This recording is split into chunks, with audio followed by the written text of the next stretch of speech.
então a Sheila para fazer a explanação da noite. Boa tarde, Sheila. Obrigada. Então, boa noite.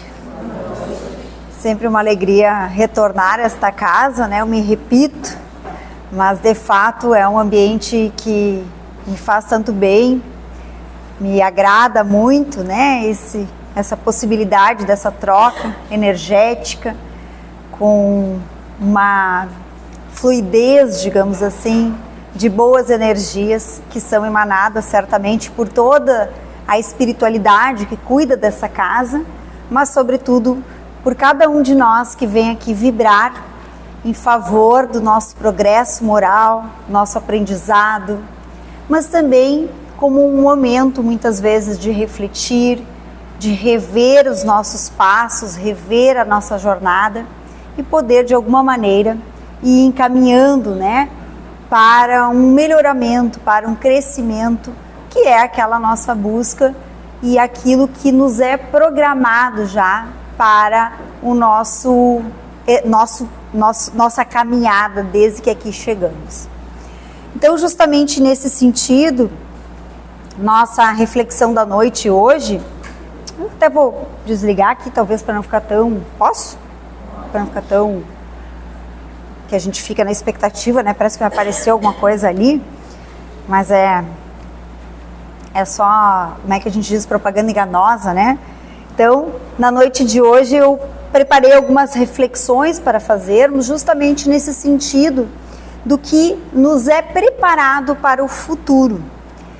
E para pensarmos um pouco sobre este futuro, eu utilizei uma mensagem que consta lá no livro Pão Nosso, ditado pelo Espírito de Emmanuel, Chico Xavier. E é uma lição tão interessante, né, um tanto enigmática, que de alguma maneira me fez até levar um certo tempo para até eu mesmo poder entender, né, a sua representação para a nossa vida. Porque, de alguma maneira, todos nós temos uma aspiração daquilo que a gente deseja para o futuro. Mas, de fato, muitos ainda, com uma fé vacilante, não têm a absoluta certeza daquilo que nós encontraremos ali na frente. Então, Emmanuel vem discutir nesta realidade, nos mostrando, né, nos dando uma esperança, e não uma esperança, né, de esperar meramente, mas uma esperança daquilo que naturalmente irá ocorrer, daquilo que está programado para nos acontecer, daquilo que nós viemos de alguma maneira conscienciosamente, sabendo que é a nossa tarefa fazer, que é nada mais, nada menos do que sermos espíritos puros, vivermos a felicidade plena. E eu pergunto para vocês, quem não quer viver a felicidade, né? Se em poucos minutos, muitas vezes, nos ocorrem coisas, às vezes triviais, coisas do nosso cotidiano, que nos geram uma felicidade, né? Um encontro com um amigo, um abraço, a chegada de um neto, a chegada de um filho, né? São momentos de felicidade, são lapsos de felicidade que são tão aprazíveis. Imaginem a gente poder viver 100% do tempo felizes. Numa conta rápida, olhando desde a hora que vocês acordaram hoje, quantos momentos de felicidade vocês tiveram? Quantos momentos de neutralidade? E quantos momentos de dificuldade vocês tiveram? E aí a gente vai saber, à exceção, né, de alguém que talvez hoje foi realmente um dia especial, a nossa média é de que a gente passa mais tempo neutro e aborrecido do que propriamente feliz. Mas Emmanuel vai dizer que isto vai mudar. E quando que vai mudar? Vai mudar como já havia sido previsto lá por Paulo, em uma carta aos Hebreus, onde diz, né? E não mais ensinará cada um a seu próximo, nem cada um a seu irmão, dizendo, conhece o Senhor, porque todos me conhecerão, desde o menor deles até o maior. Vejam que enigmático, né? E não mais ensinará cada um ao seu próximo e nem cada um ao seu irmão, dizendo conhece o Senhor. Como assim? Então quer dizer que a gente vai parar de falar em Deus, vai parar de falar em Jesus. E justamente será o contrário nesta revelação. Esta mensagem, ela é uma sequência que está lá já dita, né? E justamente no capítulo anterior, lá do livro de Emmanuel, vai dizer, né? Uma outra passagem que já corresponde ao próprio Paulo, também em uma carta aos Hebreus, que diz: nós o teremos por Deus e ele nos terá por povo. O que será que a gente quer tirar como lição disso? Nós temos que imaginar que é nesta etapa, quando não mais haverá necessidade desse encontro, deste momento de reflexão, porque nós já não teremos a menor dúvida de que Deus existe e que Deus opera todas as minúcias da nossa vida. E isso é a representação viva da providência divina, nas menores coisas e nas maiores manifestações. Porque somos absolutamente preenchidos por esse fluido inteligente, universal, chamado Deus, onde em cada molécula, em cada célula, em cada parte do nosso corpo e sobretudo em nosso espírito, Deus opera. E portanto, é justamente por isso que Ele nos conhece na integralidade. E este não é um propósito utópico ou uma promessa vã, ao contrário, né? Este é o futuro da humanidade, é o porvir, é o que será, porque todos nós teremos a plena consciência e teremos a capacidade de exercitar tudo aquilo que está provisionado em nós, contudo ainda não sabemos utilizar. É como que uma conta bancária, né? A gente faz uma provisão, coloca R$1.000, mas muitas vezes a gente não sabe usar como aqueles R$1.000. Então a gente gasta um pouquinho daquele dinheiro. Então somos provisionados, preparados para muito, mas ainda desconhecemos boa parte das estratégias para acessar este todo. Mas isso, de alguma maneira, há de acontecer. E quando isso vai acontecer? Quando nós estabelecermos uma relação de fraternidade universal. É o que Emmanuel vai nos dizer, onde uns irão considerar verdadeiramente irmãos dos outros, os quais a gente não mais precisará ensinar, porque todos teremos o mesmo patamar de entendimento e de conhecimento. Veja que coisa fantástica, né? Que coisa maravilhosa. Nós não vamos mais precisar disputar nada, porque estaremos no mesmo patamar de felicidade. E veja que lá na obra Pão Nosso também, né, vai constar de que toda vez que nós nos sentimos filhos de Deus, de uma forma sincera, entendemos que cada um ao nosso lado é verdadeiramente um irmão, nós estaremos banindo das nossas vidas todos os fantasmas do desrespeito, da inveja, da ambição, da desconfiança. E aí nós teremos a capacidade de amar fraternalmente. Será que estamos preparados para isso? Ainda a gente olha com desconfiança. Muitas vezes a gente está num lugar, alguém chega despropositadamente, dá um abraço, né? Vem ali perguntar como é que a gente está. A gente já acha até, se é um amigo meio distante, que está querendo dinheiro, né? Bem, fazia, sei lá, 2 meses que não me mandava o WhatsApp, aí está me perguntando se está tudo bem. Acho que quer dinheiro, né? A gente desconfia. E também muitas vezes nós tomamos atitudes com caráter bastante ambicioso. Não raro dizemos, a gente não espera nada em troca, eu faço o bem, mas eu não espero nada em troca. E aí, quando aquele parente não nos agradece, a gente vai dizer depois, mas ele foi um mal agradecido. A gente tem isso ainda no nosso coração, essa pequenez muitas vezes das atitudes, né? A gente se esmera, se esforça, vai lá muitas vezes, visita alguém, doa o nosso tempo, faz uma doação material. Às vezes, né, temos essa intenção de não cobrarmos nada em troca, mas nos frustramos, ainda que em silêncio, pela ingratidão do outro. A mim me acontece com alguma frequência. Muitas vezes a gente faz aquilo que achamos que é uma boa ação, uma boa atitude. E não raro levamos pedradas ou indiferença. Mas isso ainda está dentro do nosso contexto, da nossa mesquinhez. E Emmanuel vai nos chamar a atenção nessa mensagem belíssima, como eu já mencionei, denominada Futuro, e que eu vou, de alguma maneira, lendo ela aos pedaços e interpretando com vocês para a gente entender o que isto significa, que futuro é esse que está reservado. E ele começa dizendo: quando o homem e a mulher gravarem na própria alma os parágrafos luminosos da divina lei, o companheiro não repreenderá o companheiro, o irmão não denunciará o outro irmão. Veja que interessante. E aí a gente começa a descortinar esse futuro, né?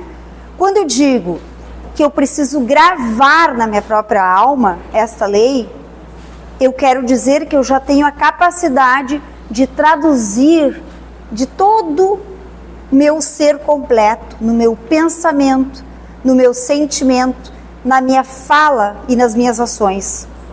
Então eu consigo mostrar através destas formas que eu já estou alinhada. Por quê? Porque tudo que está em nós, ele deveria estar em consonância, né? Estaria em fluidez com aquilo que a divindade nos propõe. E de fato, quando verdadeiramente eu consigo chegar nesse patamar, eu não preciso mais repreender o companheiro, porque eu simplesmente olho para ele e o vejo como alguém que precisa da minha ajuda, ou que ainda não está preparado para dar o passo seguinte, mais firme para o seu progresso moral. E qual será a minha atitude? A minha atitude não é de denúncia, né? A minha atitude precisa ser uma atitude pedagógica, pelo exemplo, pelo formato que eu vou me comparar ou vou me mostrar naquela, numa ou em outra atitude que se desenhar na minha vida. E isso, meus queridos amigos, é nada mais do que a lei do progresso operando. Quando eu falo da lei do progresso, que está lá no Livro dos Espíritos, lembrem-se que ela há de se cumprir conosco, com nossa ajuda ou apesar de nós. Então a lei de progresso, ela é uma lei inevitável, ela vai acontecer. Nós estamos progredindo para um mundo de regeneração, para lá na frente galgar um mundo feliz. Mas isso é processo. E aí cada vez que eu consigo alinhar os meus pensamentos, os meus sentimentos, as minhas atitudes com aquilo que está previsto dentro das leis divinas, eu estou criando possibilidades de avançar. Ao contrário, eu crio entraves. Para os outros? Não, para mim mesmo. Por quê? Porque somos dotados do livre-arbítrio. E o livre-arbítrio, ele é também uma manifestação da própria providência divina, onde nós vamos experienciando, vamos construindo essas experiências e de alguma maneira aprendendo com elas. E se nós não aprendemos, o que acontece quando a gente não estuda, professora Vânia? Ou a professora Nayana? Rodamos no semestre, né? Voltamos e temos que fazer todo o semestre de novo. Não aprendemos as lições. E aí a gente reprova. Reprovar não significa, dentro de uma lógica aqui, de justiça divina, castigo. Jamais. Mas é uma possibilidade de um novo começo. De um aprendizado que ainda não está absolutamente fixado em nossas mentes e nos nossos corações, sobretudo. Então vejam que aqui há algo que também nós precisamos atentar. Se a lei do progresso é inevitável, e com o nosso concurso, ou apesar de nós, ela há de se concretizar, vejam que aqueles que vão se colocando de uma forma mais refratárias, mais resistentes a esta condição, a esta verdade, também serão alocados a orbes mais apropriados para o seu desenvolvimento. E aqui eu chamo a atenção, muitas vezes, né, a gente se apavora, nossa, é muita violência, né, ainda a gente está num contexto de guerra, nós temos muitas tragédias, muitas situações que se expressam justamente contrárias a tudo aquilo que a gente está falando aqui do futuro que nos está reservado dentro do contexto de uma lei de progresso. Mas cabe a cada um de nós fazer desta experimentação uma porta estreita e buscar encontrar o caminho mais alinhado com as leis divinas, para que não sejamos convidados a habitar outros orbes, porque provavelmente muitos desses espíritos já estão usando das últimas possibilidades de permanecer aqui no planeta Terra e serão convidados a fazer o seu progresso, porque todos vão progredir apesar da barbárie que ainda expressam, mas talvez em outros orbes. Então, se a gente consegue ir alinhando-se, nos alinhando a estas leis divinas, de alguma maneira nós temos a chance de fazer, digamos assim, um projeto de verticalização, de subida, de evolução moral, de galgar uma condição melhor daquela que nós estamos. E aí, de novo, né, Emmanuel vai ser bastante assertivo e dizer: isso não se trata de uma utopia, é uma certeza. E esta é a força que emana, ou que emerge do próprio Evangelho de Jesus. Porque, ao passo que eu tenho estas leis todas gravadas na minha própria alma, eu tenho a condição de acolher todo o consolo e a esperança, e eu não me desespero mais. Porque na mensagem inicial justamente dizia isso. Nós não podemos projetar a nossa vida como se fosse uma única encarnação, né? Nem 10 encarnações, muito menos 100 encarnações. Nós somos espíritos milenares. Então, se nós formos pensar nesse sentido, a vida não cessa. E, portanto, nós vamos fazendo este progresso de uma forma mais veloz, mais acelerada ou mais lenta, conforme as nossas condições. Mas é importante que a gente tome essa decisão de seguir em relação ou em direção à luz. Por quê? Porque sabemos já que não estamos nunca desamparados. E há situações que são nada mais, nada menos do que providências divinas. Mas providência divina não é só coisa boa? E aí a gente precisa mudar a lógica do que é a coisa boa na condição que nós estamos hoje, né? Lembra que eu comecei dizendo? A gente durante um dia passa mais tempo, mais horas neutro e com atribulações, né? Com muitas vezes com perturbações, do que felizes. Pensem nisso, né? No dia de hoje, quantos momentos felizes vocês tiveram? E quantos momentos de atribulações ou neutros? Então a gente está buscando fazer esta migração para um planeta de regeneração. E isso começa então a se tornar não mais um sonho, mas uma realidade. Como é que a gente expressa isso, né? Como é que Emmanuel vai nos apontar que isso vai se materializando? Porque de alguma maneira, ainda que em sombras temporárias que nos encontremos imersos, nós não podemos, não nos é dado, não nos é lícito esmorecer. Porque já passamos por muitas dificuldades. E Kardec, lá na Obras Póstumas, vai trazer uma vista muito interessante dessa trajetória das nossas vidas, né? Ele vai dizer assim, de um caminho da nossa vida. E ele meio que usa uma metáfora de uma trajetória onde a gente começa num ponto e precisa atravessar até o outro, que é a nossa vida, a nossa encarnação. E ele usa a metáfora das florestas, dos vales, das dificuldades. E de alguma maneira essas dificuldades, esses vales, eles são objeto de aprendizado de nós. A gente aprende aquele caminho, a gente aprende aquele percurso. E depois a gente volta para percorrer aquilo tudo com maior facilidade. E muitas vezes nós queremos nos cegar, né? O que a gente faz às vezes com o sofrimento? Eu quero esquecer que eu passei por aquilo. E muitas vezes joga fora toda uma experiência, uma oportunidade extremamente relevante. Eu tive um casamento infeliz, eu quero esquecer aquilo. Melhor não esquecer, porque o tranqueira vai voltar, se a gente não resolver nessa encarnação. Então lembra dos equívocos para a gente acertar o passo no próximo, né? Então a gente tem que sempre lembrar disso. Mas eu trabalhei numa empresa muito ruim, fiz uma escolha muito negativa na minha profissão, em vez de estudar, né? Não escutei meu pai e minha mãe, fui lá, comecei a trabalhar porque eu queria ter meu... Lembra disso. Não diz eu quero esquecer, eu quero lembrar. Porque eu não quero mais me equivocar da mesma forma. Pelo menos a gente vai mudando os erros, né? Então, quem já fez trilha, né, ou gosta da natureza, é bem assim. A gente aprende, vai aprendendo, né?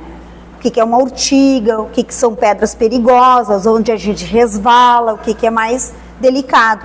Então, eu vou trabalhando com essa questão. E quando eu começo a ter essa consciência, de alguma maneira, eu vou evoluindo, vou passando por uma próxima etapa, vou me tornando mais resistente para dar conta de outras dificuldades que virão. E eu gosto sempre de dizer, anjo não é de cristal, só o que a gente tem na prateleira da gente, né? Anjo é resistente, porque já atravessou todas as dificuldades que nós estamos atravessando. E hoje é um espírito puro.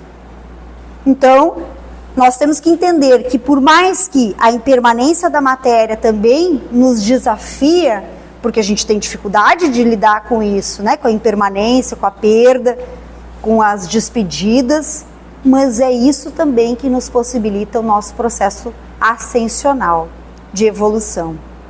Então, na medida em que a gente vai tomando consciência disso, a gente já começa a vislumbrar um mundo um pouquinho diferente, né?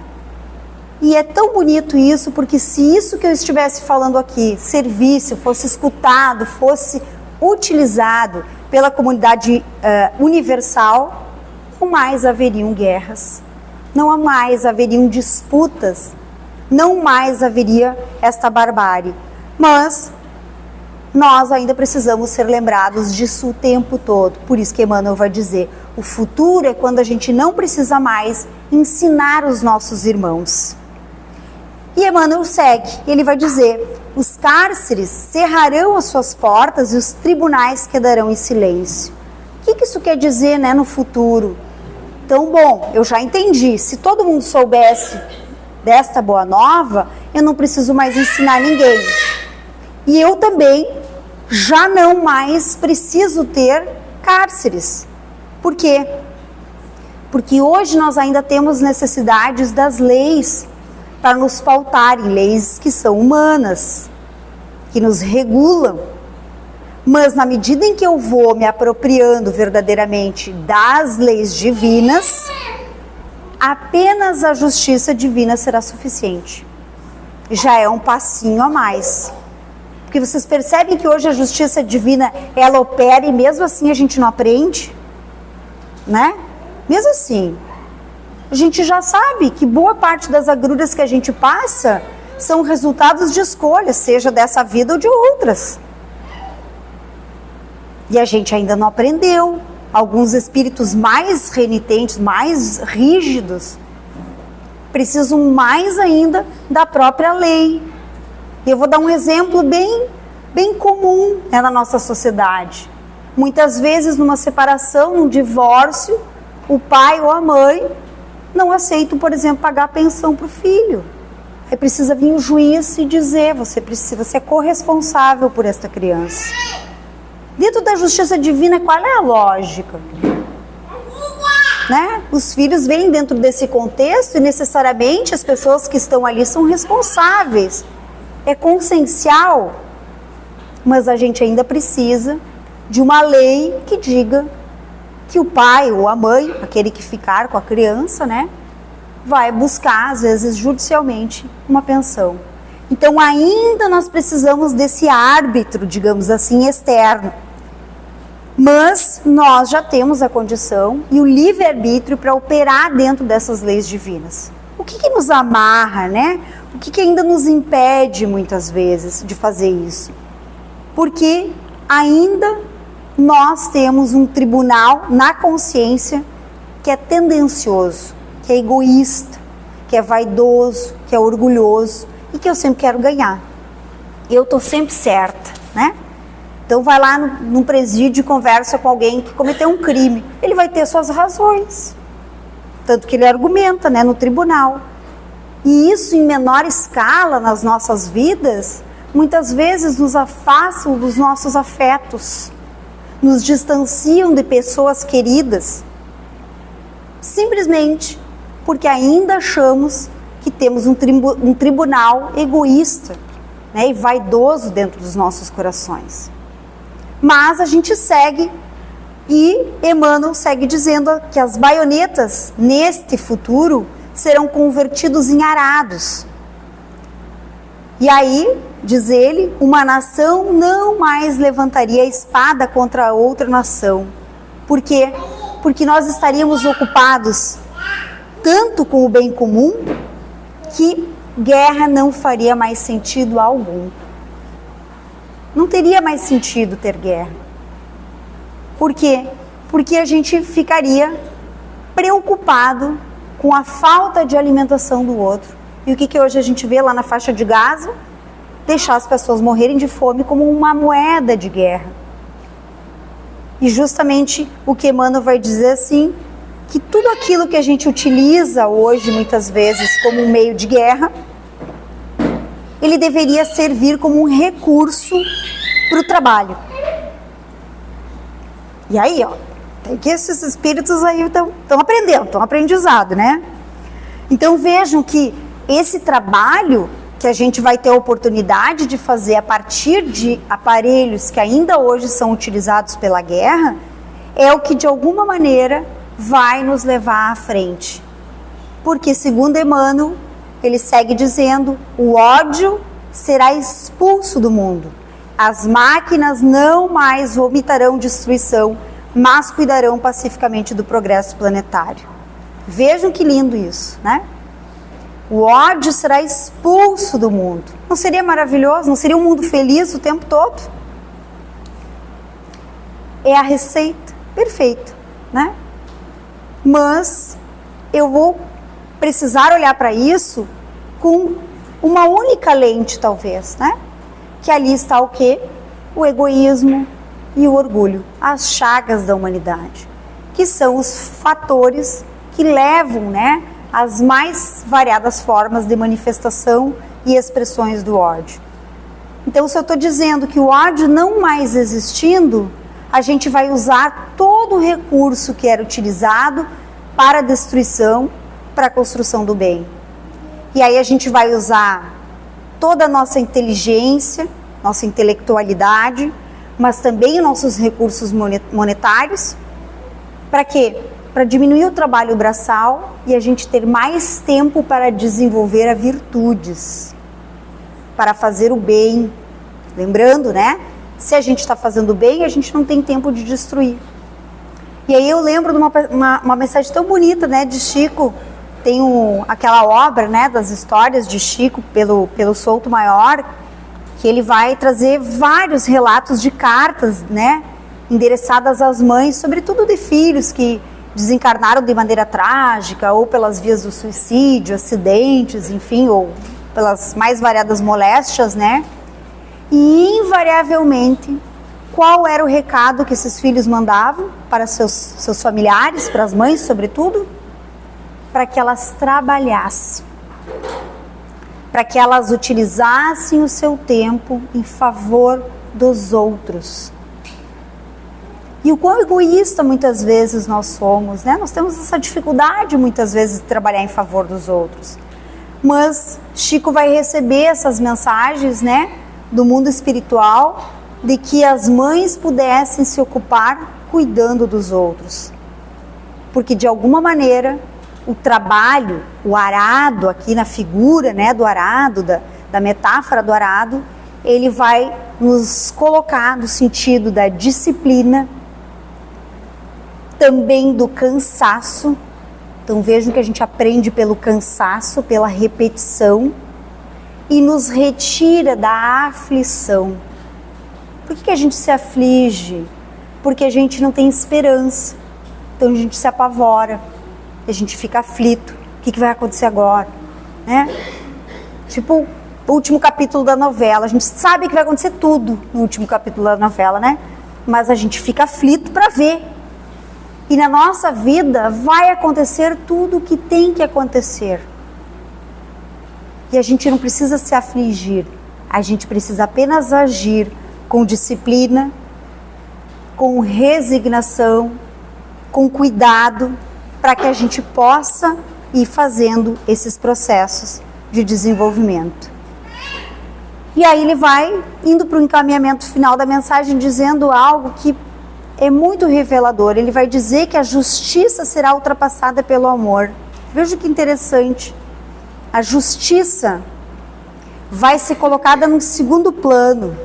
Mas como assim? Então não vai ter mais provas e expiações? Não. Nos mundos felizes não precisa mais de provas e expiações. Sobretudo de expiações. Porque já estamos num patamar em que a justiça, digamos assim, é pautada pelo bem que um faz em relação aos outros, porque ali já se vivencia a fraternidade universal. E tem que lembrar que a lei é a lei de justiça, amor e caridade, eles são um conjunto na mesma lei. Então, quanto mais inferiores, mais a gente precisa da lei, das regras, da imposição, do cárcere, dos tribunais. Quanto mais a gente tem uma condição elevada, nós vamos tendo a condição de vivenciar o amor. E é tão difícil de viver o amor, é difícil, a gente desconfia, né? Como eu disse, quando alguém chega perto da gente despropositadamente para dar um abraço, ou manda uma mensagem inesperada, a gente acha que já está pedindo dinheiro, né? E às vezes é só amor. Ou nas relações que eu estabeleço dentro do meu contexto afetivo, hoje até mesmo nas relações de conjugalidade, que difícil, a juventude está atravessando um momento difícil para isso, onde as pessoas, né, ainda muito atentas às frivolidades, aos afetos efêmeros, não conseguem estabelecer. E é tão difícil porque você não exerce o amor dentro de um contexto familiar, o amor, né, conjugal, o amor filial, são expressões de aprendizado deste amor que vai nos possibilitar viver o passo seguinte, que é a caridade. E com relação à caridade, tem uma mensagem tão bonita, né, que às vezes a gente também vai achando que tá boa no negócio, assim, tá com a conta em alto, né, tá provido e sabendo gastar, que nem eu brinquei no início.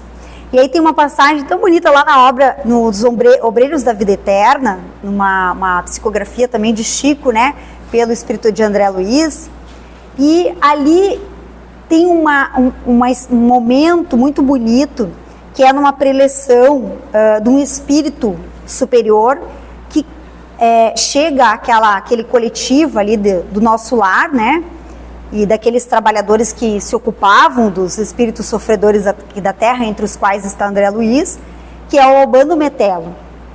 E o Albano Metelo, ele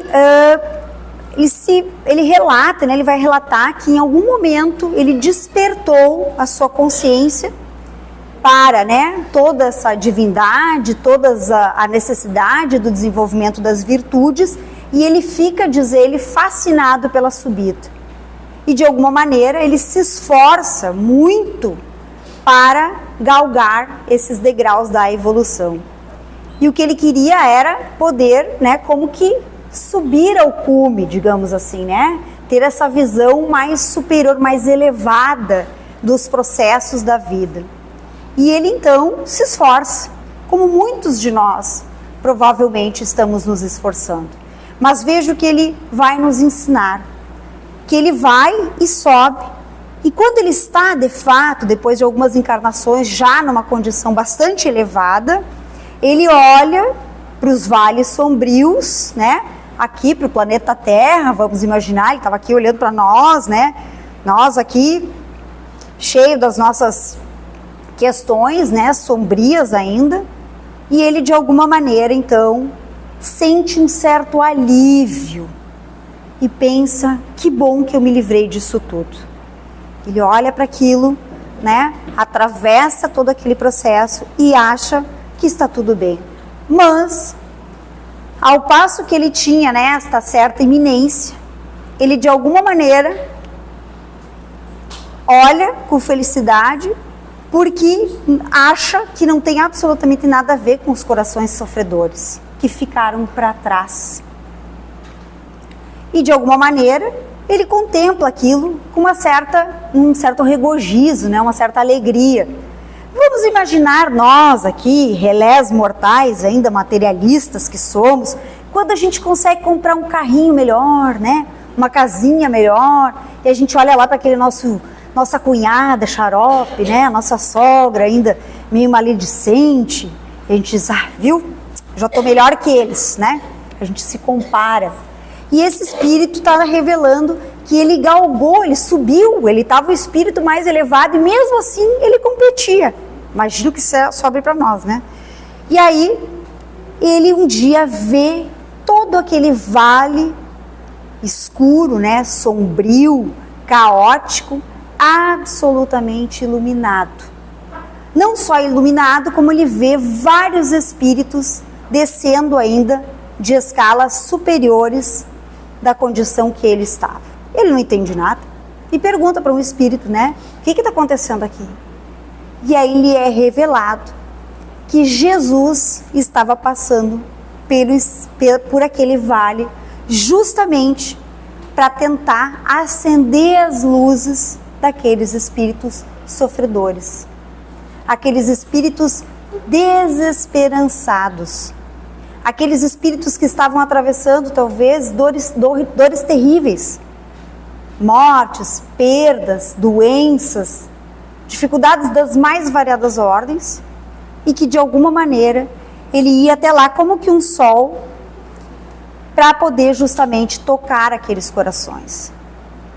E desta forma, né, a gente vai entender, e ele é convidado a refletir sobre algo muito especial, que não adianta tão somente a gente evoluir.